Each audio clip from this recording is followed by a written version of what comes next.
So it's about evolving too, even if it's 1 pound, 2 pounds, like at some point, like you're just pushing yourself constantly to evolve and like grow and learn, because that's kind of life. And if we're not learning, then what are we really doing? Right? I think that's really what happens is like people get ahead of themselves in anything, like, ooh, I lost 10 pounds. Now I'm going to go sit on the couch and I'm going to eat pizza and it's all going to be okay. And it's like, Let's just say a woman's 65 pounds overweight. As a fitness coach, I believe you can look beautiful at any weight, right? Mm-hmm. But you're not healthy. And not having somebody like a fitness professional tell you that you're not healthy is a lie. And having these other people be like, you go girl, like you're overweight, no big deal. That's lying to them, because eventually we know what happens when someone's overweight. When we're diabetic, now are we not only on insulin, we now have to get our leg amputated.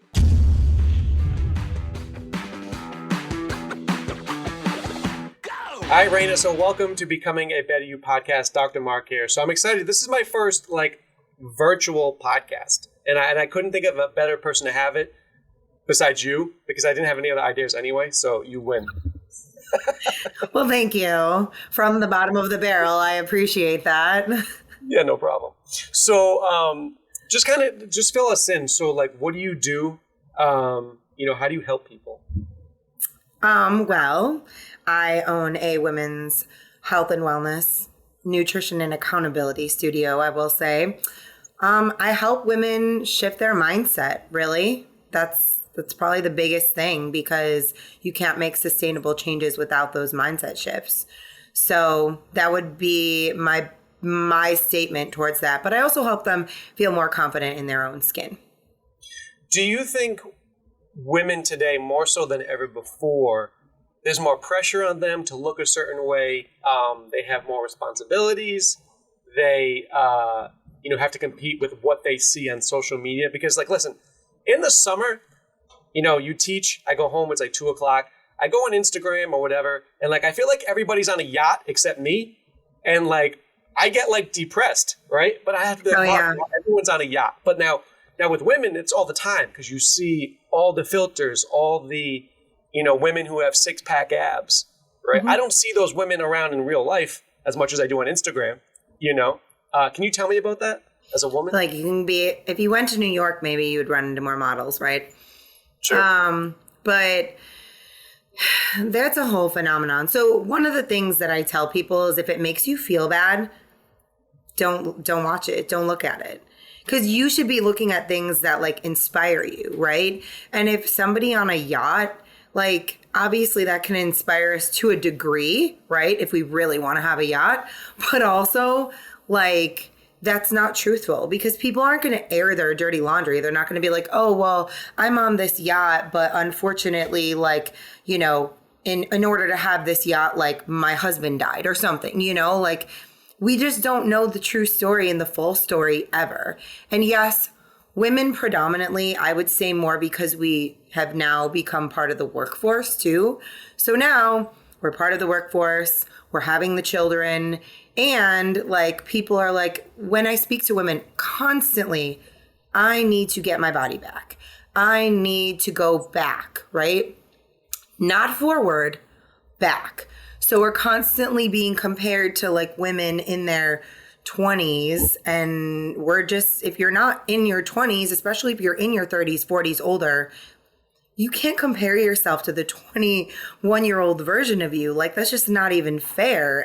But it's hard when that's what you see, and you see 21-year-old women if you do this, you'll lose your fupa. And it's okay, no, that's not true at all.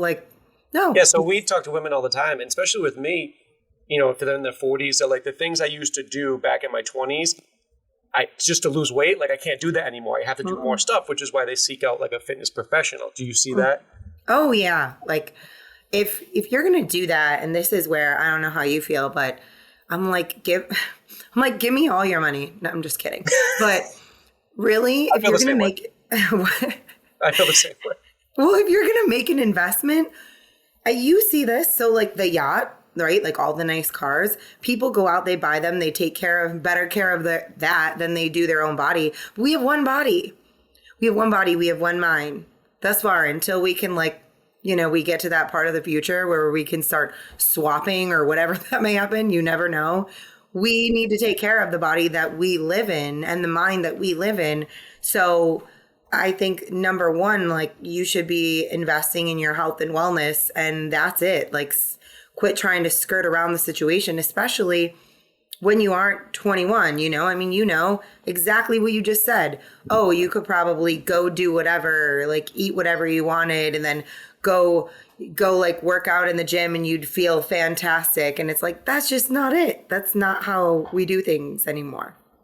Yeah, and I think that it really comes down to, so I think your program's similar to mine, where we like people to come in for 6 weeks, right? Have fitness, have nutrition, accountability, and then we talk about their future goals. Mm-hmm. And I think that what I'm realizing now is the biggest challenge is if I'm not able to help you, number one, make yourself a priority in the 6 weeks. And number two, really focus on finishing the goal. I think that's one of the things that I missed early on. Whereas okay, you want to lose 40 pounds. Say in the challenge, you lost 10 pounds, mm-hmm. right? Now, for those watching, losing 1 to 2 pounds per week is really good, right? You didn't put the weight on overnight, so don't expect it to come off overnight. Mm-hmm. But let's get back. So that they lose 10 pounds, they have 30 more pounds to lose. And it's really about, okay, how bad do we want to solve this problem, right? Because I had a lady, she did the 6 weeks, she did really well. I'm okay, we have 30 pounds left. Scale 0 to 10, how much you want to solve this problem? A 5. Okay, so we really don't want to solve this problem, right? Because if you really wanted to get the total 40 pounds off, you'd be 9 or 10. I'm ready to do this. Mm-hmm. Okay, and then let's stick with the nutrition. Let's up the accountability. Let's do all that stuff. But it's really about making sure that women can change their beliefs in the 6 weeks, or men, make themselves a priority, and really want to finish what they started. Mm-hmm. Right? And I attribute it to if I was in jiu-jitsu, I'm a jiu-jitsu instructor, it's okay, I got my yellow belt. I want to get my black belt. I want to finish this, mm-hmm. right? And maybe go further, not just get my yellow belt and be maybe I'll try to get my orange belt kind of thing. But is there ever a finish line too? That's another question. No, so that's a great question. I would say it's a journey, and you may not always need to track your food. You may, you're going to learn things along the way, but until you are actually able to non-consciously know what, and you're kind of just in that routine. And if you're still making those conscious decisions, I need to go to the gym, I need to eat, very nutrition dense foods, then you're just not ready, and that's the thing, and that's okay. But it's a part about being vulnerable and honest with ourselves and being okay to not be in that sphere yet, right? I think that's really what happens is people get ahead of themselves in anything, ooh, I lost 10 pounds. Now I'm going to go sit on the couch and I'm going to eat pizza and it's all going to be okay. And it's so about that. I just did a reel. I'm the number one thing, where my clients are successful. It's not the nutrition. It's not working out. It's not strength training. It's consistency. If you are not consistent, you are at anything, you're just not going to be successful at it. In that journey, you need to be consistent. You're going to be better off working out 2 times a week or going for long walks 3 times a week than you are doing a 6-week challenge, falling off, doing another 6-week challenge, falling off, it's consistency. People that you're talking about, the girl that's a 5, well, she's not ready to be consistent. She was happy in the moment and kind of on that high, I'm sure. And then she'll be back probably or somewhere else. Yeah. So we still signed her up, but not for the full program. Just to work out, because that's where you're at. And I need to understand that. Yeah. And you bring up a good point. No, there's never a finish line. I think, though, if you come in and you want to lose 40 pounds, let's solve that first. And then let's talk about either new goals or maintenance from there. Yeah.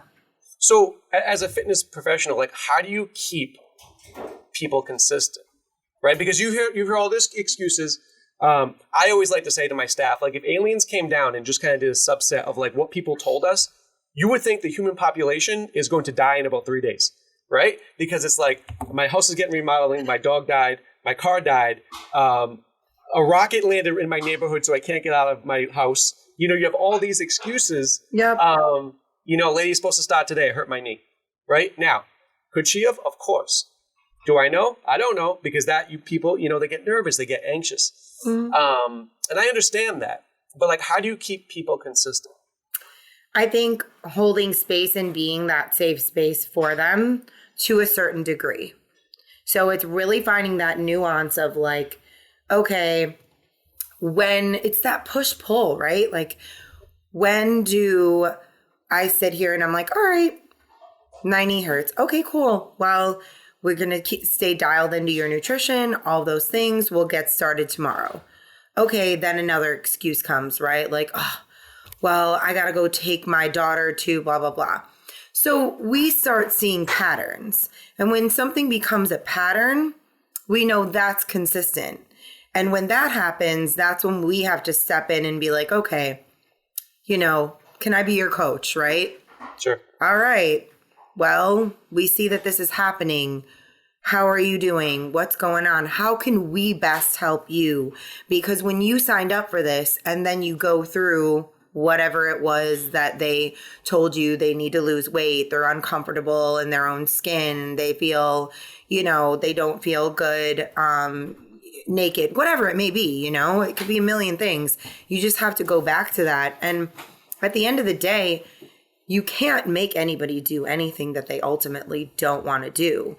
You can be that coach and you can really, really, really do. I mean, that's the hardest part of what we do, right? Is that we want to help everybody, I'm sure.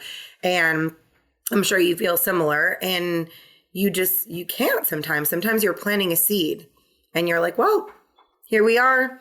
At some point, we're here for you. You know, if this is not the greatest time. I mean, I just had a woman 1 weekend. She was like, my kids, my this, my that, like, you know, and I was like, look, you're going to have this. It's going to be busy. Your life is always going to be busy. But until you put you first, and I'm sure you know this, especially with moms, right? Make yourself a priority. Then I can only do as much as you allow. Because you can never do more than your client. You can only do as much as they allow. Yeah, there's definitely a point where, like, it's not that I'm giving up on you, but I have to let you go. Yeah. Right? Because I know, like, you're not ready and you don't want me. I can try. But if I keep pestering you, number one, you're not going to feel good, right? Because you have this guy pestering. It's like when you start, like, kids too early in the martial arts and they have a bad experience, they never want to go back. Right? And, you know, I had this lady, she comes in for a consult with me. As we're going through it, like, listen, like I say, hey, like, you know, I've been doing this a lot. Is it because we're overweight, because we're not making ourselves a priority? And she's like, yeah. So now she starts thinking about this, right? And I'm like, okay. And I understand, especially like with Italian women, like you worry about everyone else first but yourself, right? I think that's ingrained in Italian DNA, that and how to make sauce. But, you know, it gets to the point where we're at the options to come into the program. You know, and so I was like, here are the options to come in, because I still want to help you. And as we're going through, we have excuse. And I was like, listen, obviously nicer than that. I was like, you're not ready to make yourself a priority, right? And that's okay. You shouldn't sign up for this program. And they're always like, what? And I'm like, because you're not ready. And I don't want you to do something you're not ready for. However, I was like, if you were my sister, I would want someone like me telling you that you really need to make yourself a priority. Because if you get sick, who's going to take care of you, the kids, like you will? Okay? Yeah, probably not the husband. Usually the moms are the best at that, I would say. But that meeting, even though she didn't become a client of mine, she went home. She thanked me after this. She thanked me because I was like, you need to make yourself a priority. Because we know what happens if you don't. This is the probable stuff that happens if you don't make yourself a priority, right? That was more rewarding to me than having her pay me any money or start, because like that's where she was at. And I give her credit for coming in, right? And I'm sure you've experienced stuff like that. But now, as a fitness coach, what's the most rewarding feeling for you? I mean, watching people be successful and reaching their goals, of course. I mean, I know it's like, but also just being part of that journey and like having people see those you see their mindset shift and like evolve, and you're like, oh my gosh, this is really happening. And like these, they're evolving into a person that, like, I like to say, you can't unsee. So it's kind of like once you see something, you can't unsee it. And really at that point, they just, they become like a force to be reckoned with. And, they're kind of on this journey, to improve themselves. And if they're doing it in this area, they're most likely doing it and developing it in other areas too, right? Like, so if you're eating nutritious, dense foods, you're moving your body multiple times a week, like you're feeling great because of that, because of the wellness factor of it, like all these other great things are going to be happening for you too. Maybe women like realize that they don't need to be in certain relationships in their life, or like they end up getting, they end up forming better relationships in their life. A lot of things, they get promoted at work. Like, I mean, if you're doing these types of things more often, you're making better decisions in your life too. So then you kind of get to hear that aspect of it, like, oh yeah. And then they're great role models for their children. So maybe they're signing their kids up for these programs because mommy's working out, and they see that happening too. So, those are the things that like I notice, and it becomes like more, it just ebbs into all these different aspects of their life, because it's just so much more than losing weight. And that's where I think people, or even if you don't want to lose weight, like I have a client now that's just like, I've never really worked out, but I need to be strong. Like, this is just what you said before. Like, what you're doing now is like putting a deposit into your future. So like your future self is going to thank you for that workout, because you're going to be able to bend your knees and like hinge over and pick up your groceries, or reach a shelf and grab something off the top shelf, or walk up the stairs. Like, these are huge things that people have waited too long to do. So like knowing that my clients are going to be consistent and like grow and be healthy and like feel good is also amazing. Yeah. And I think if your life sucks, the first thing you need to do is start working out, right? Yeah. I'm not even saying eat better. I'm just saying just work out. Yeah. Well, I mean, it's all mental health. Like, yeah, working out is for wellness. Like, we have that actually in when we do any presentation. Like, I actually have that as a line. I write, working out is for wellness, because some people will be like, oh, I'm going to go work out, and that means I'm not going to, I'm going to go work out because I ate that cheeseburger. And I'm like, so let's back up. That's not how that works. Like, just work out, feel better, get stronger, all those things. Cool. Let's not equate that, because once we get into that line, it's a very slippery slope. But I mean, I don't know if you follow Dr. Huberman. No, I think we talked briefly. Yeah. So I actually just shared a really, really funny, someone was like, I watch one, listen to one Dr. Huberman podcast, and it was like a riff off of it. And Dr. Huberman commented on it. He was like, and then I go outside, and he's like, I take 2 separate ice baths, and then I go and I'm naked and I touch my naked body to the earth, and like it was just like he's like, and then I take my greens and I snort them, and it was like insane things. And he was like 4 times his bioavailable, and I'm like, oh, I love that he has an actual sense of humor too. It makes it even better. But like, there are proven things that he talks about, getting sun on our face and like all these different things mentally that make us like better. And working out consistently just shows that it's going to make us feel better. Like, there's so much data. There's so much research. It's like, just take a walk. I've seen a Bedros Keuilian reel, right? I've thought this too. I don't think I've said this on the podcast, but like when in business, like if you see someone who has been working out and who's taking care of their body, there's inherent traits you already know about that person, right? You know they're disciplined, you know they're consistent, you know they value certain things. Mm-hmm. And I don't know if people understand, like, listen, you don't have to be in the best shape ever. right? But there's certain inherent characteristics that you develop from having a fitness lifestyle, right?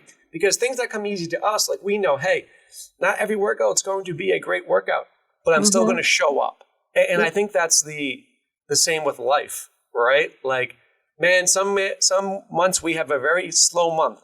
I still show up to work. You know, sometimes do I want to pull the covers over my head? Yeah, like stuff happens, but you show up, you take your licks and you keep on going. And I think that's really what fitness teaches you, as well as like the martial arts. Discipline for sure. And that's one thing I'm sure people, when they come to you, they're like, oh, I need more motivation. And I'm like, oh, and I have to like take a moment. Like, no, you don't need motivation. Motivation is cultivated from discipline. Like, you're not going to be motivated to go to work out every day. You're not going to be motivated to go work out every day. You're not going to be motivated to do even things that you love constantly. Like, I'm a weirdo. I like working out, but I've been doing it for a really long time.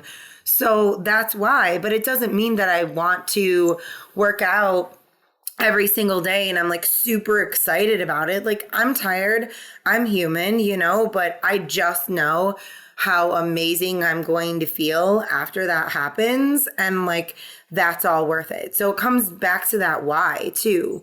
But yeah, I mean, it's all subjective too, like being in the best shape, right? Like, I don't know if you follow Jonathan Goodman too. He talks about like how we're human. Trainers are human. Like, oftentimes the trainers that like we see that are just like ripped and like, you know, like veins bulging, or like the women that have six packs and whatever. And that's fine. I'm not knocking that by any means. Do what you want to do. Have the body you want to have.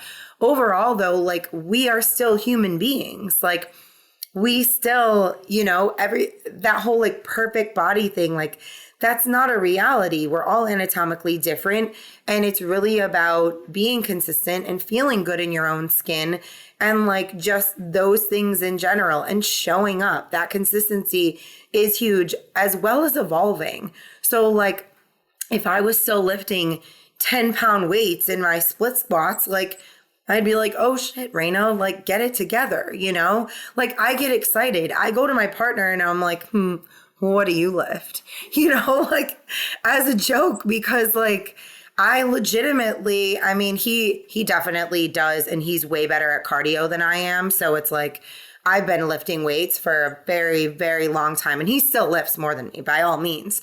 But like, as a female, you know, I split squat like 100 pounds, you know, and like, if I was doing, and if I was doing like 20 pounds, 40 pounds, like, and still there a year later, like, so it's about evolving too, you know, even if it's 1 pound, 2 pounds, like, at some point, like, you're just pushing yourself constantly to evolve and like grow and learn, because that's kind of life. And if we're not learning, then what are we really doing? Yeah, I think that's why it's important to always set goals. And that's why the journey to the goal is way more fun than reaching the goal, right? Because if we get a new car, we're excited till we get the new car, and then what does it last? Like, I don't know, a week? Like, for me, maybe it's the ADD. But you know what I'm saying? Honestly, cars are my least. I like going fast, but like, cars are, yeah, like, I get that. It's that like, you know, okay, that wears off. It's the, oh my God, why can't I think of it right now? I can't think of the phrase, but Alex talks about falling in love with the middle. He's like, we start something, everyone's like, yay. You know, we finish something, everyone's like, yay. But nobody is there. Like, how's that middle going for you? Do you think that, you know, people look at you and they'll be like, oh, you're successful, but like, they don't really see all the stuff that went into it. Like, we talk as business owners, you know, we talk about the good and the bad. Right. So we kind of know like what we're going through, and we're going through the same stuff, but no one sees that. You know, they just see, oh, you're successful or whatever, but it's that whole iceberg thing. Like, you just see the little top. But in anything, like, I've sucked for a while. It's just, I didn't give up. I mean, like, I thought I was like good at sales before. Oh, please. Like, I wish I could listen to my like old recordings, or like I had older videos of when I started, unfortunately, because I've now gone through like multiple ad people, you know, so I don't have those recordings anymore. Maybe I have some on my phone. Ooh. I mean, like, I listen to myself now and I'm like, there's beyond the fact that I wish that I sounded like how I sound like in my own head. There's very few cringy moments ever, you know, because when I speak very intentionally. So, and that's way different than how, oh my gosh, I would cringe probably every other second if I listened to early sales videos. And you just don't realize how the doing aspect of it is really where you become good at it. So everybody's like, oh, and I went from this to this, and you see their numbers and you're like, well, but I'm not there. I don't understand. Like, how did you do that? But then I didn't do that. Well, also people are naturally great at different things too. So that's another thing. And it doesn't mean that when you do something, you're going to be great at it. And being an entrepreneur, you have to be really good at a lot. Do you see any challenges as a female entrepreneur that, say, me as a male wouldn't see? I mean, I definitely think this is a very male-dominated world still. So as far as fitness, or just like as far as society? I'd say both. I think we're like evolved. I believe that we're evolving. I mean, if you talk to other people and, you know, about politics, we don't really, that may not be the case. But because we're so open, we're like a female only studio and we talk about all these things, I think we kind of live in a different sphere because we are focusing really on helping women. As a challenge as a business owner, for me, it was my first thing was I wasn't very welcomed, like, as a female business owner where I'm at. Like, it was kind of a very big Mean Girls club, and that wasn't a great experience. So, like, joining things and being part of mentorships and, like, consulting groups, not only to understand how to be successful from this, but also to have a support system of women that, like, actually want to see me succeed is awesome. Because it was tough in the beginning. Like, I thought people would be cheering for me, and, like, I just found out that they really weren't. And that's just the reality of it. Not everybody is going to want to see you win, and you have to be okay with that first and foremost. And I'm sure you feel those challenges as well. But also the way that we talk about fitness for women. So, like, there were things that I just didn't feel were very authentic in certain programs that I was in. And I had to find my authenticity and, you know, really understand, like, well, these are the challenges that women face. And, like, maybe having somebody, like, grab their belly fat in the middle of a, like, sales presentation isn't the way to go about things, you know? Like, if they want to, and that's their comfort level, cool, you know, we'll talk about it. But really, like, being in your feminine doesn't necessarily mean that you're going to make somebody cry. So, you know, there's that statement, if, like, they buy, they cry, they buy. And I was like, oof. Like, yeah, maybe, but, like, is that our goal? Like, do we want do you think that, like, so obviously I know that phrase. Like, I don't go into any sales meeting and be like, I really hope I make this woman cry. One of the issues I had I'm glad, Mark. I'm glad, Doc. So one of the issues I had early in my sales meetings is, like, I never want anyone to feel bad. So, you know, when you're trying to go through their history and you dig for the pain, because why? If they don't feel that pain, there's no change, right? That's why we change, because we're not comfortable. So if you don't let them talk about it, I was trying to, like, comfort them right away, you know? And then they probably leave the sales meeting early in my career being like, oh, I'm good, you know? But I really need them to make the change. Right. No, so this is actually something, like, that I feel like is a constant battle, because there is this woman that I follow, and she does a lot of, like, internet marketing, but she talks about making people feel, like, great in their feminine energy, and, like, pain point marketing is out, and, like, you shouldn't make people feel bad, and, like, all these things that like you should be stepping into your feminine energy. So like I'm kind of on this brink of where it's just like, okay, well, if somebody in our industry, like you said, they're allowed to want to change too. So then where does that space come in, right? Like you have one end of, I have like a woman and I've done some of her, I don't know, programs. Like I've done a few of them like, oh, and I'm shiny and I'm beautiful and I'm dancing and all these things. And that's great. And then there's, another end, like if they cry, they buy. But like, I'm very much right in that middle in between. Like if somebody's going to come to me because they're uncomfortable, that's okay. That's all right for somebody to want to be better and discuss their pain with me. Like I am that safe space for them.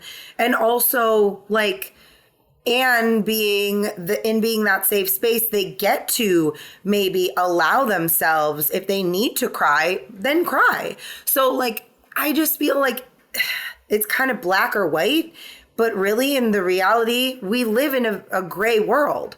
So like those messages I feel like are very like marketing too, right? Like, oh, well, we're feminine, we're this, we're that. Okay, that's great. But then you're on the line of kind of toxic positivity. Like, I'm sorry, but I'm not always going to be like, is there a thing?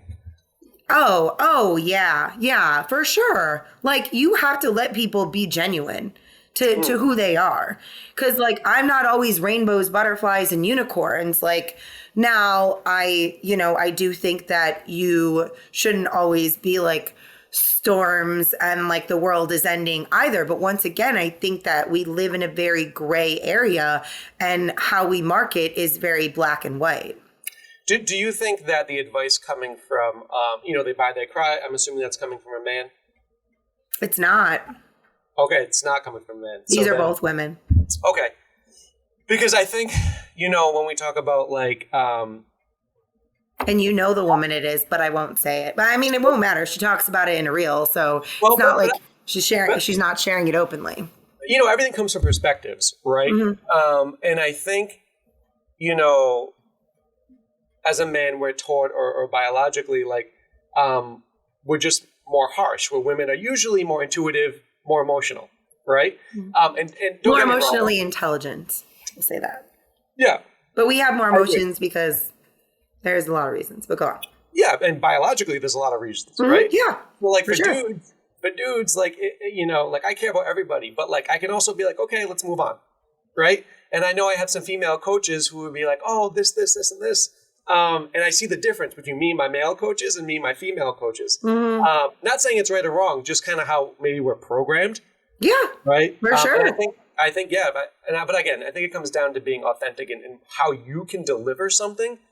Because, like, I can deliver the truth in a nice way where I'm trying to be your friend, but I'm really telling you the truth. Yeah. But you just hit the nail on the head right there. I heard this guy talk. He's like a dating coach. Oh, my gosh. His name's Steven. I think he does, like, he talks to a lot of males on dating. And he was talking about, like, how he used to be blunt. And, like, everybody is like, I'm just blunt. Like, you have to... whatever, you can't handle it, sort of. And he's like, no, I was just an asshole. Like, sorry. Like, that was it. That's who I am. Like, because how you say something determines on whether or not, and I think I shared this with you, you are heard or you are received. You did tell me that. Because if you don't want somebody to, like, just be like, yeah, okay, whatever, bye, then you need to tell them in a way of where they're like, oh, okay, now I get it. And sometimes that won't happen because the person isn't ready to receive that message. So don't get me wrong. It's not like anytime we correlate a message and we're like, ooh, I think I've got it. That doesn't matter. I mean, there's been plenty of clients, employees, whomever, that I've had discussions with, like my partner or whatever, where I'm like, okay, because if you don't have a certain experience, then you may not understand too. So that's another thing. Like, having a certain amount of empathy, still, it goes a long way, but it doesn't mean that they're necessarily going to understand. If you're not ready for the message, it may not matter how anybody says it to you. Yeah, and I think that goes along with like wanting to get fit. If you're not ready to get fit, you can have the best trainer in the world, and it's still not going to work, right? Oh, you for have sure. to make that mental switch. Now, do you believe that society lies to women? I can expand on Lies? that. I think society lies in general, but I'm not sure if it's So just to women. Let me be more specific. Do Okay. you think society lies to women about weight? In what facet? So I could go both ways. However, being overweight, right? Because, there's this taboo now where, let's just say a woman's 65 pounds overweight. Okay? And society Body positivity. Yeah, you go, girl. Like, you look great. Like, wear this, wear that. Don't worry about anything. You keep eating that pizza. Don't worry about it. No one can say anything. If someone does say something, they're either misogynistic or they're an asshole, right? However, as a fitness coach, I believe you can look beautiful at any weight, right? A lot of it comes down to personality as well. You could be beautiful, but you're not healthy. And not having somebody like a fitness professional tell you that you're not healthy is a lie. And having these other people be like, you go, girl, like you're overweight, no big deal. That's lying to them, because eventually we know what happens when someone's overweight. Yeah. Biologically, anatomically on the joints, emotionally. Like, listen, when you have your first heart attack, all those people on social media who said you looked awesome are not going to be there in the waiting room at the hospital with you. No. Right? And that's what I mean. Like, it's my job to not be mean about it, but be like, hey, I get it. Like, you could be beautiful, but we're not healthy. And guess what happens? When we're diabetic, now are we not only on insulin, we now have to get our leg amputated. Yeah, there's definitely a line. And so there's a difference. If somebody is working toward and evolving, like, so Lizzo, let's use Lizzo, right? Like, people are like, they just say all this rude shit to her. Lizzo, honestly, from what I've known and like what I've read and all the things, like, she works out regularly. She has a trainer and she eats better than like like a lot of women and people that like are not overweight. So just know who you're speaking to. Also, giving unsolicited advice, that needs to end too. Like, we don't know what anybody's going through. So like, I read things about people going up to women in the gym and being like, oh, blah, blah, blah, blah, blah. Like, absolutely not. No. Unless somebody asks you for something, then we are not privy to give those opinions. It's just not a thing. But somebody, especially being a doctor, is asking you like, hey, so I've had people tell me like, I don't have fat people problems, and they're 300 and something pounds and like, 5'5" as a female, we know like 300 and something pounds is 5'5". Like, I know all the things that you just stated. It's like, okay, well, you're just lucky and fortunate at this point that you don't have, you're not pre-diabetic. You don't have high cholesterol. Your joints aren't. And like, she actually, I remember, like, had knee issues as well. And I'm like, well, the reason that you have knee issues and they have not subsided is because you have extra weight on your knees and on your joints. And that is just, these are just facts. So the thing is that it's about not giving, like, people, once they find out, and probably for you too, that like, I'm a trainer and I'm in this industry, then they start asking all the questions. But like, I just think it's very interesting how, and like, there's an Instagram, like, where this woman talks about, she's like, they do these like fat meetups. And I think, one, it's great to have support, but two, it's different to reinforce that and be like, okay, well, I'm just going to, like, this is me, kind of that whole label, like, this is me, I'm fat, that's it, right? Like, just whatever. Like, okay, yes, if this is where you're at, then you should be comfortable in the sense of growth from that point. But like, from a from a professional standpoint, like, yes, everybody's different, hereditary, like different genes, you know, some people just are like, they're morbidly obese, not necessarily because of like, yes, their lifestyle, I'm sure, has contributing factors, and we could get into that and be here all day with that. But like overall, some people are predispositioned, right? But still, are you making changes, or are you just celebrating it and being like, well, I'm, 200 pounds overweight and like I'm beautiful and this and that. Okay, it's about being comfortable. I saw a video too in body positivity. It's about being comfortable where you're at, but where are you going? Yeah, and I don't think people thinking about that. But do you think that, body positivity thing, people accept that because they're in denial, or they don't actually want to accept where they're at? I definitely think that can be part of it, because I think you're taking it a certain way, right? Like, oh, well, this person says that I can do that and they're cheering me on and they're like, oh, okay with it. And it's like, so, I'm okay with it. And, that's it. And that part of it is unfortunate, because at a certain point, like, we all know the issues that will happen from everything that you just said. So I definitely do think that there is an amount of denial, because there's also a lack of education. Sure. Or too much out there. Too much. Yeah. Like there's people that, as you said, are celebrating them being overweight, but they're not going to be there in the hospital being like, oh, I'm sorry you had a heart attack, but like, wasn't it cool that we celebrated you being overweight? These things happen, and being realistic about it, it's hard. It's hard for, as you know, people to accept these true factors and accept the data, right? Like, hey, this is it. I mean, as a coach, this is what I say to people. People will be like, Reyna, I want to do the 6-week challenge, but I drink alcohol. And I'm like, okay, well, it's our job to educate you, not tell you you can or can't do something.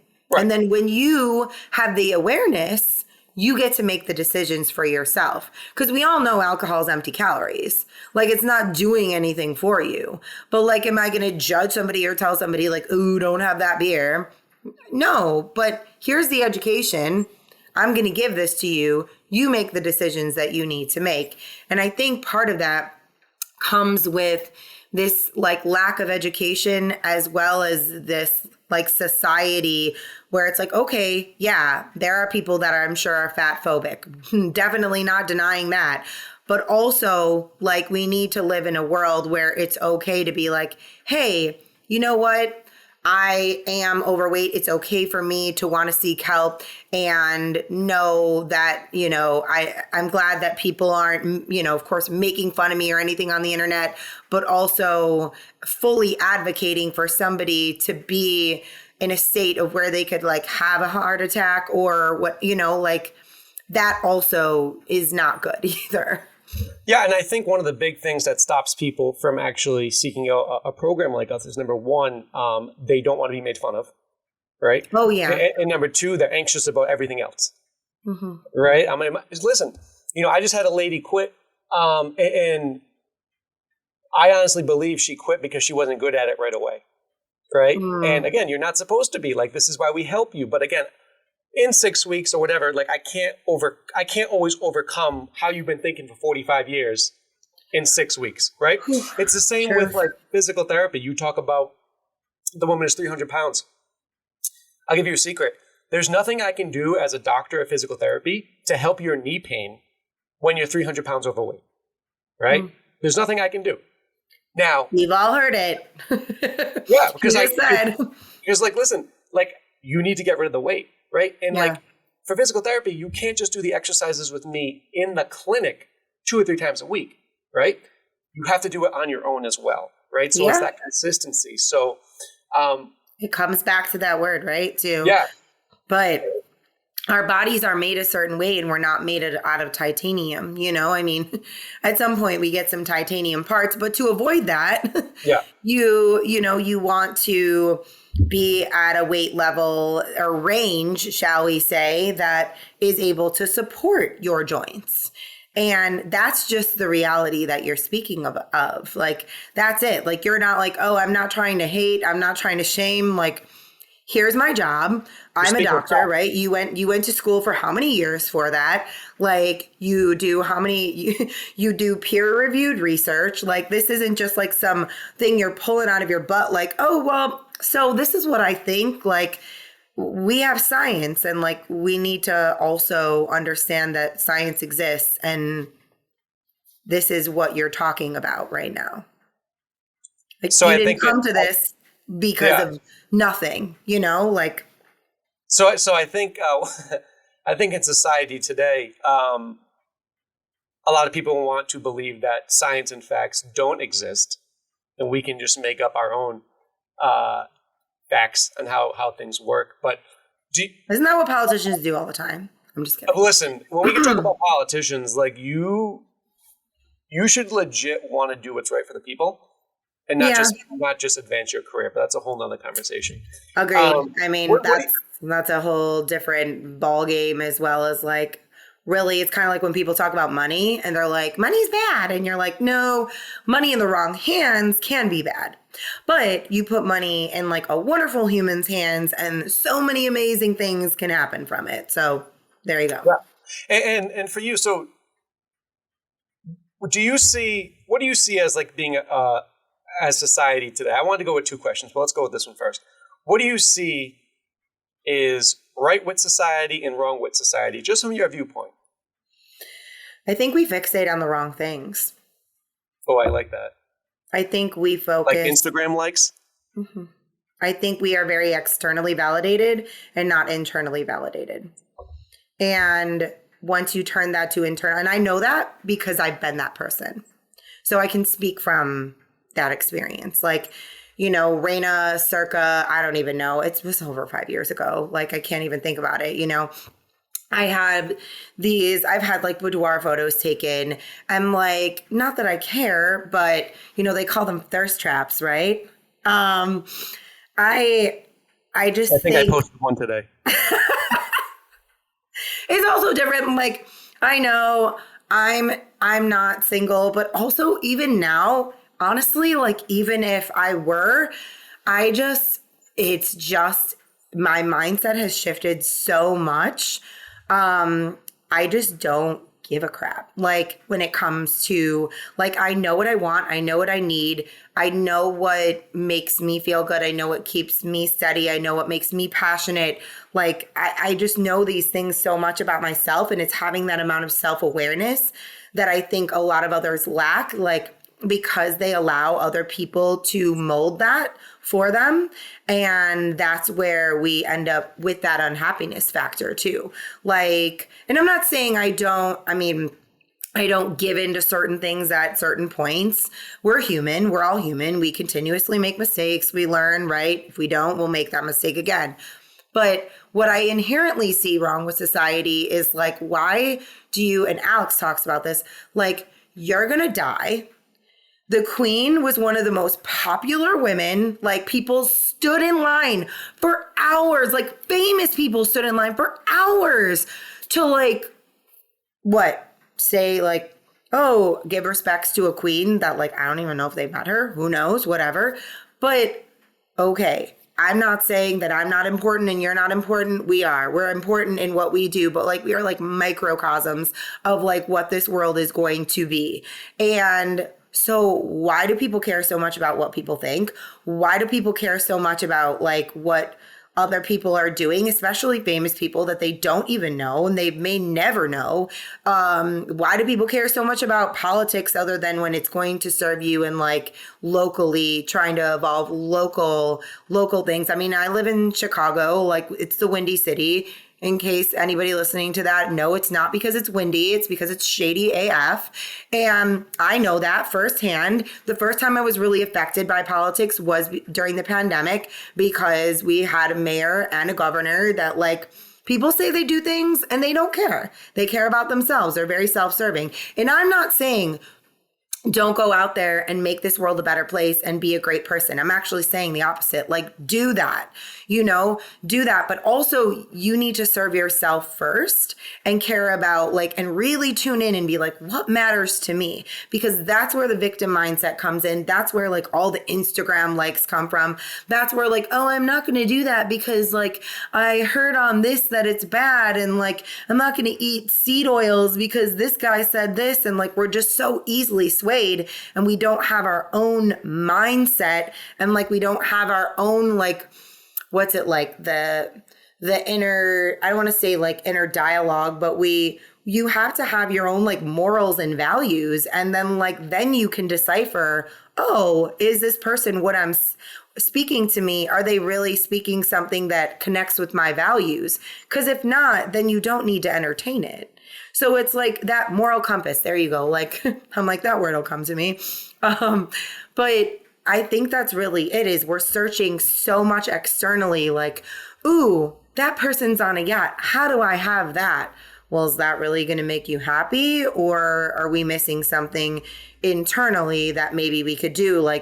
Go for a long walk or go for a workout and focus more on us versus I'm never going to get that house. Oh, these people grew up. They had money. How many millionaires are self-made? Yeah, and I think that's, comparison is the theft of joy.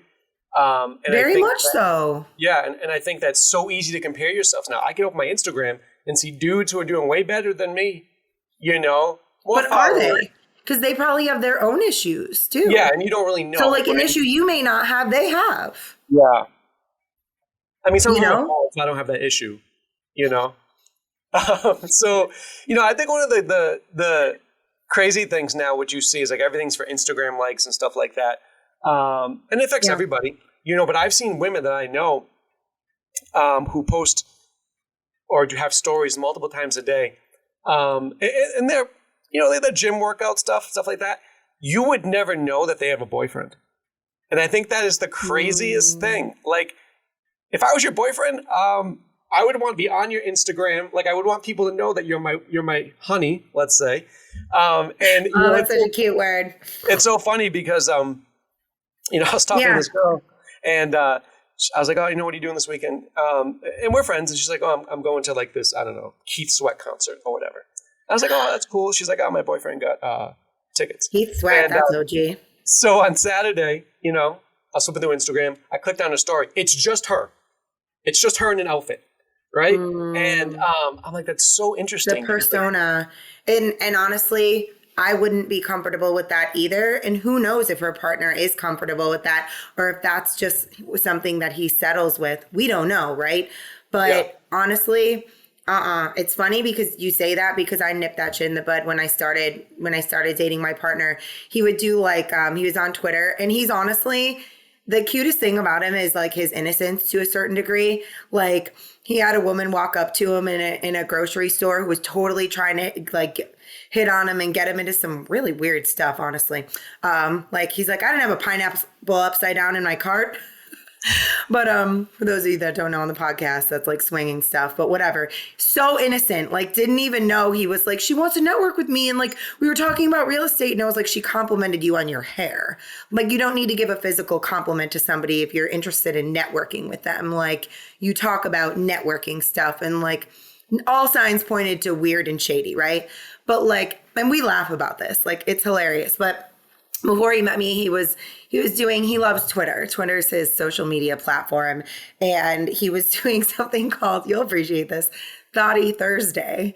And I was like, what is this? And he was like, I don't know. It's a bunch. He loves fish, the man. He's like, a bunch of us. And we just post stuff. And I like this girl's post because she likes something of mine. So very innocent. But at the same time, I'm like, yo, this is how this is going to go. You can't do this. People don't understand. They take things out of context. I know you're being nice. That's not how it is. Cut it out. Just don't play those games, and you don't have to get into that kind of scenario, you know? And he was like, oh, I never really thought people were going to care about me. You know, I was just trying to be nice. And I'm like, I get it. But like and I think that's another thing too, is like boundaries. Like people need to understand boundaries. And like, for me and what you just described, like if I were to go to a concert with my partner and I wasn't in a photo with him and like, yeah, of course he can take videos of the concert, but like I was nowhere to be found, I would be like, psh, yeah, deuces. And so I think it's interesting because with society today, I agree with everything you just said. If I said that's external validation, like that's like you need something and you need to fill that cup up from within. And like also you're going to end up bleeding on somebody that didn't cut you, and that's going to be your partner. So I would say seek therapy too. I'm just saying, I go to therapy openly. Like I so does my partner. Like it's just going to help you become a better person. But like we all have demons, we all have trauma, we all have triggers. If you had a childhood, you probably need to go to therapy. Like really, the reality of it is that a lot of people, especially in the elder dating scene, I know that because I've been part of it, go to therapy, please. Like, heal your shit. Sorry, I'm not allowed to swear on this, am I? No, you can do whatever. Okay. I'm not saying anything bad, but like I do swear, so that's my issue. But I think that's interesting because if people heard a man say that to like a woman, right? Mm-hmm. Like, I don't want you to do this, this, and this, they would see that as being controlling, misogynistic, right? Like, and I don't see why though. Like I was saying, hey, I would appreciate it. Like, you know, if he was like, Reyna, come on, you know, that's not appropriate. Like, don't put lovey faces on some dude's Instagram. Like, really? And I'd be like, oh shit. Like I'm like, if that made my partner uncomfortable, like, then it should make me uncomfortable. Yeah, and I think it comes as long as it's not like, I don't tell him what to wear. I don't tell him any of those things. Like, this is a part of, hey, I feel this way about this. Are you going to hear me out on this? It's not about any sort of control in any aspect. I think there needs to be a certain amount of interdependence. So like, if he were to come to me and be like, Reyna, I don't know, you know, like whatever, something you said, like that made me uncomfortable, or like, oh, I didn't know that, you know, you were liking all these dudes' photos. Girls talk about it all the time, how like they have like their partners like are like, oh, whatever, I like these girls, and they're like half naked women. If they don't have an issue with that, like honestly, like it goes both ways. Like, why are you liking photos of half naked women? I want to know why. And why would a female like photos of like half naked men that they don't like? What's missing? Well, I think that's a society we live in, right? Because it's so vamped. Like, you know, you could see naked men and women at any point of the day. Yeah. Right? It could be like 8 a.m. while you're sipping your tea. Oh yeah. But I think it comes down to like, you know, having that conversation with someone that you're dating, because, right, like, again, if I was the man in that situation, I would have to have a sit down conversation and be like, listen, like, again, let me just ask you, like, why do you want to post these pictures? Right? Oh, I look good. Well, okay, but who's hitting you up? All these guys are hitting you up, right? I know what goes on. I'm not naive. So if we can't come to an understanding that, like, okay, the pictures that you post, you know, have me in them, not all of them, right? But like, I wouldn't want my woman advertising. Well, why is she doing that though? Well, why is she not proud of being like, hey, this is my partner, we're at a concert together? Like that's not even something my partner and I think about. Like she took me to my first Fish concert, and the photo is like literally of him and me like kissing, and him being like so excited that he got to take me to like my first Fish concert, you know, like he was so stoked about it. Like, why are you not celebrating someone that you're with? And if not, then maybe you're not ready to be in a relationship. Yeah, I agree with that. And I think that like, that's what I'm used to, right? Because, you know, I was dating in the 90s, 2010s. Like, that's what it was. I never thought about posting a picture. I always wanted to post a picture with my significant other at the Bon Jovi concert. You know, not me alone, unless it was just me and John Bon Jovi. But different. Yeah, and I think that, you know, that's kind of society today, but it's really, to have transparency in a relationship, an intimate one, I think is huge. But you I need don't that. think, You need that. yeah. You need that connectivity. You need that communication. You need that transparency, and you need it to be safe too. So like, you need a safe space. I mean, I'm going to ask dumb questions. My partner's going to ask dumb questions. I'm sorry.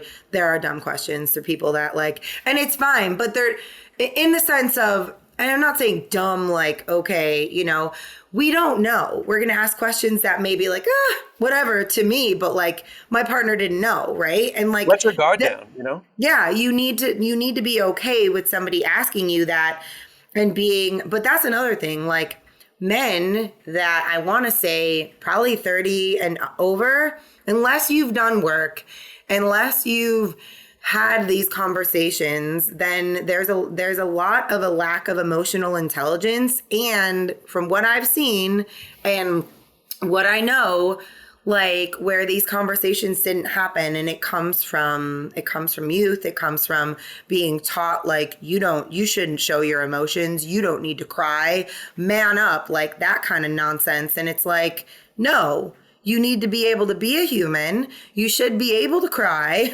You should be able to talk about your stuff. It doesn't go one way. Like, and so sometimes because men are not used to that, like it's like a foreign thing to them, you know, like I like it was interesting. I had a conversation with my partner and he was asking like, oh, I was asking about a conversation and he was like, well, do you, and this is another thing. Like, he's like, oh, do you need to know every conversation I had? And I'm like, whoa. I'm like, see, this is where we have the conversation and like, we don't. So, and everybody can be passive aggressive, but it's like, no, like we need to really listen. And I know listening is a skill. You know that because of what you do. I know that because of what I do. But like, people aren't really listening. They hear, but they're not listening. If you were listening, we wouldn't be getting into the arguments that we're getting into, because people will fixate on something like, oh, why is like, you know, maybe that girl that you were talking about, why is he so concerned? Like, I love him. I care about him. Why does he care about what I wear and what I take pictures of, right? Like, I'm just being devil's advocate here. Well, your partner's telling you that they feel a certain way. You love your partner, so you should care about their feelings. And I don't know, maybe those are just two things off the top of my head, because we don't put ourselves in someone else's shoes. We lack empathy. As a society, as a whole. That's why, you know, people yell at each other on the internet all the time. Like, would you say that to somebody's face? No. And if you would, then you really need therapy. But still, like, you don't just tell somebody like F off, or you're like racial slurs and all these things, or like, you know, homophobic slur, whatever it is. I'm like, yo, this is a human. Like, how would you feel if somebody said this shit to you? You wouldn't like it. And the best is when you ask somebody and they're like, oh, I wouldn't care. But then like down the road, it happens. And then they do care. And you're like, so you still didn't understand what I was trying to ask you because you just weren't listening. So it comes down to having empathy and really listening. Like, because sometimes people aren't even telling, like, you're not even hearing what they're saying. And that example, that's why I brought it back to that. Like, you know, oh, I'm just taking these things. And it's like, well, that's not how your partner feels. And if you really love and care about your partner, you should care about how they feel. They're not telling you, don't wear these clothes, don't do this, don't do that, because that's not okay. That is controlling. I don't know her situation. I just know looking at it and knowing the dating marketplace, where I was like, wow, that's different. Like, I haven't experienced that, you know? All right, I have two more questions for you. So number one, why do people not lose weight on their own? For the most part. Like, if we're talking about the majority. Great question. Oof. I would say they can't hold themselves accountable. Yeah, 100%. And they also lack knowledge. There's so much nonsense. Like, God, if I didn't have the experience that I had, if I didn't have sorry, I know it froze for a moment. If I didn't have the experience that I had, like, that's why I share a lot of videos on like myth busting. And I'm going to be talking about my hypothyroidism journey too, because it's a journey. And people just share these things like the 3 moves that'll bust your fupa. And I'm like, I actually wrote on some woman's, I think it was her You TikTok. doing that I was internet like, hate? what? We're No, doing but that I'm very internet nice about it. I'm like, look, we can't spot reduce fat. Can you please make sure that you let people know that going forward? I understand that you're using this as a marketing tool, but we need to make sure that the things that we're saying are truthful so that people know that like they cannot do that. And she was like, thank you. It was a great interaction, actually. She was like, I will make sure that I adjust for that and like I do better next time. And I was like, thank you. So are you telling me that crunches don't get rid of belly fat? I'm telling you that you can't spot reduce fat. Correct. So, okay, so I think the 2 biggest things is accountability and also knowledge. And like, you know, I was talking to a nurse the other day. I was like, listen, this is my wheelhouse. Like if I was bleeding, I wouldn't try to do a YouTube video and try to stitch myself up, right? I would come to you. You want to lose weight, you come to me, right? That's I that would kind want of to thing. see that video, though. Or, Just make sure you have a nurse behind you. What you need to understand, Reyna, is the muscle's so big, it'd just be a lot of stitches. Oh my God. You know, what do they use? Yarn? I don't even know what they use. It's called a stitch. But yeah, so how does somebody keep themselves accountable? What do they have to do? I mean, it's difficult, right? Like you have to get somebody to keep you accountable. I mean, mentors have mentors, coaches have coaches. So like therapists have therapists. Therapists have therapists. Yep.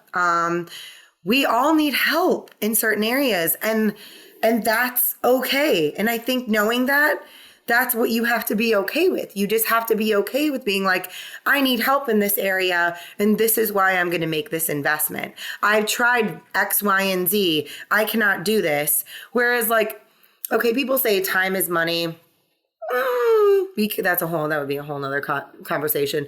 But right, like, because you have a skill set, and like if somebody can fix your problem in 20 seconds, but you had to go looking for 3 years to figure it out, you're going to pay them a ton of money because they can figure that out versus wasting or kind of like, you know, putting all that time in.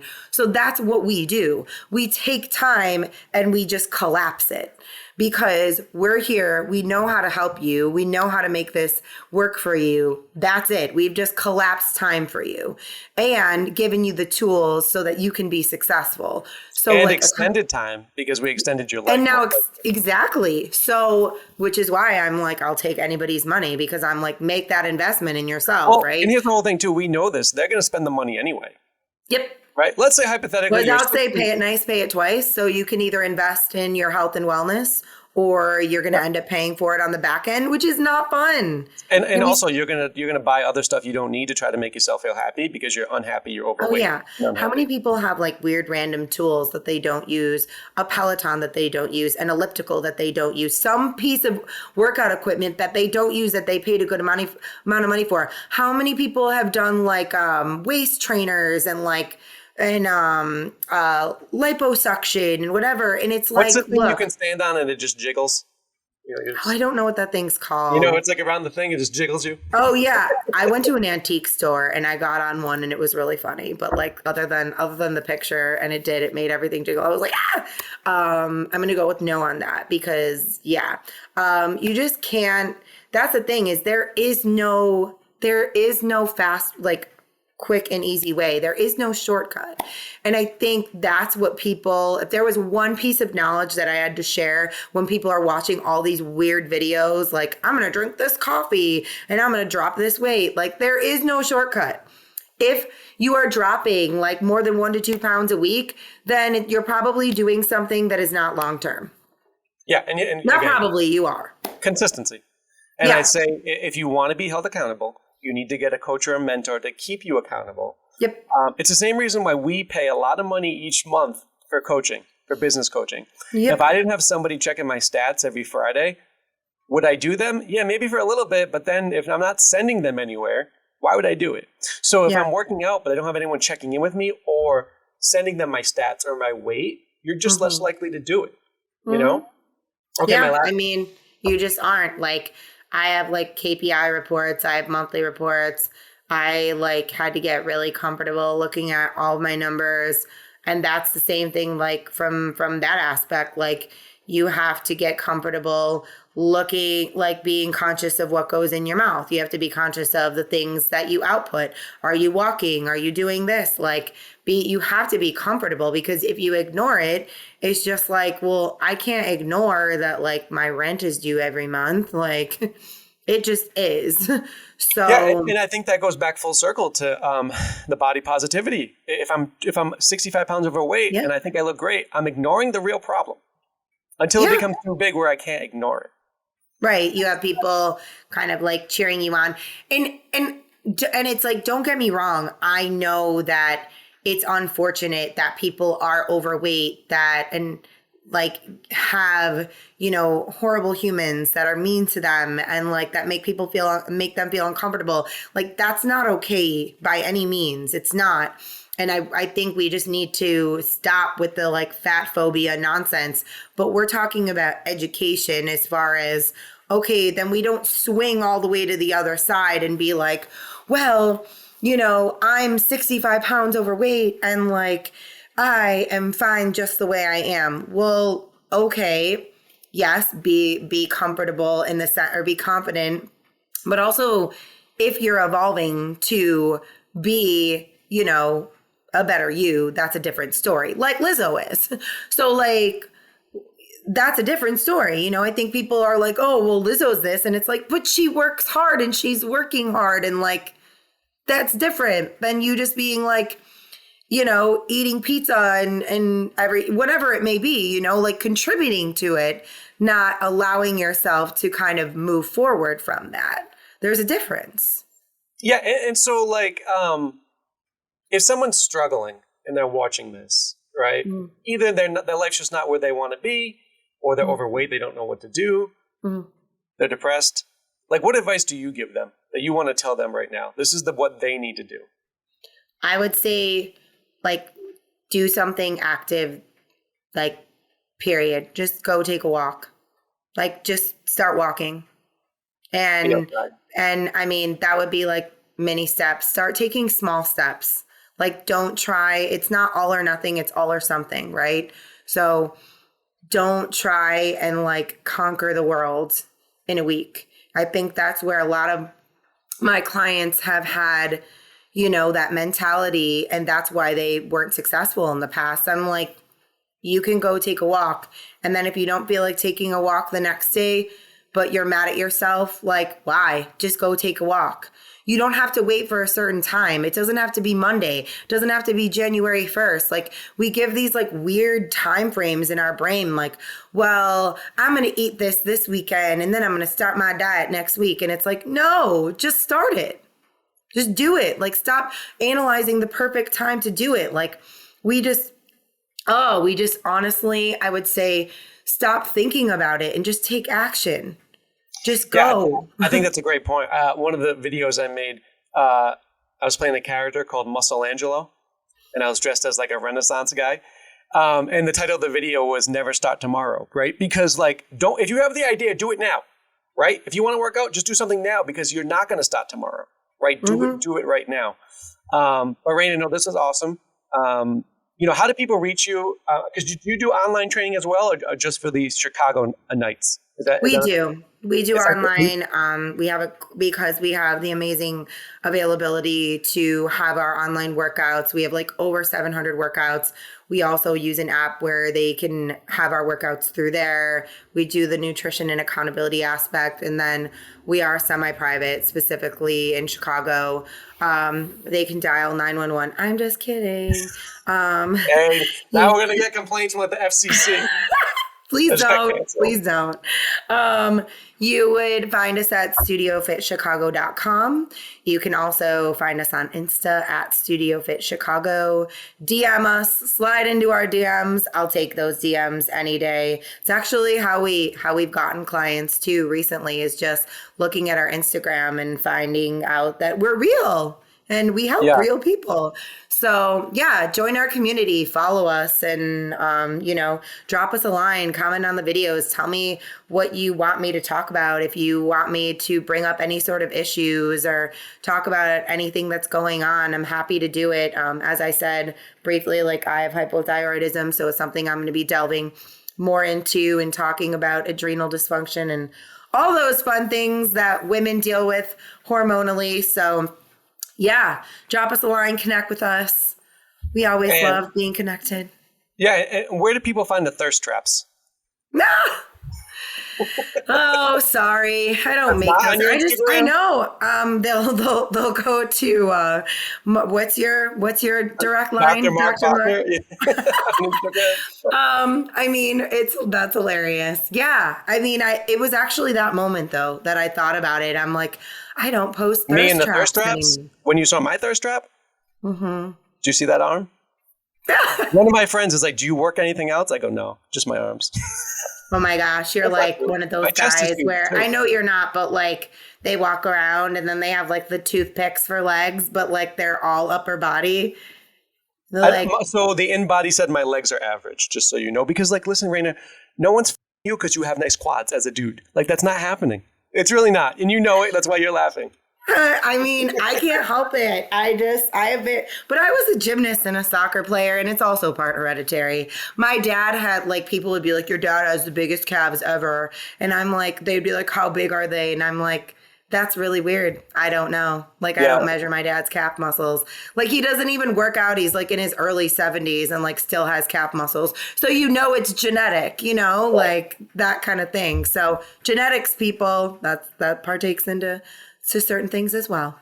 So Reyna, we'll have to do this again. This was great. I thank you for the insight, and I wish you all the best. You too. I'll look for the thirst traps later. Thank you. There'll be a lot of thirst traps. Very thirsty. Hello, my name is Dr. Marc Bochner. Don't forget to check out my new book, Pug Learns to Believe. Hey guys, Dr. Marc here. Now I know a lot of you want to know how we get all these amazing results with our clients, and it comes down to 3 things. The first is fun fitness classes that burn a lot of calories. 2 is giving you an accountability coach to make sure you stay on track and get the best results. And 3 is the nutrition. Included in the nutrition is our food supplements. So we pair with Prestige Labs because I feel they are the best, they have integrity, and they get great results. These are actually the supplements that I take as well. Here's the awesome part. By clicking the link below, you can save 40% off the retail price. So you need that link to actually save 40%. If you just go to the normal site without my link, you're paying full price, okay? So these are the supplements my clients use. If you are interested, definitely click the link below and it'll tell you all about them.